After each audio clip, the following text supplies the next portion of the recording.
Hello friends, in this quick tutorial I'm going to show you how to convert image into editable text. But before getting started this video, make sure to subscribe. How to 1 minute. So first of all, open a browser and open this website onlineocr.net, and then click on select file. And now select your image, then click on open, and you can change the language from here, or you can change the format. So I'm going to select text format and then click on convert.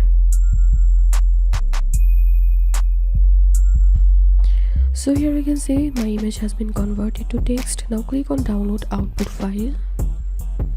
So my file has been downloaded, and here is the text file, and I'm going to open the image here. So this is the first line of this text example, and here we can see this is the first line of this text example. So this is how we can convert image to editable text. If you find this video helpful, make sure to subscribe. How to 1 minute. Thanks for watching this video.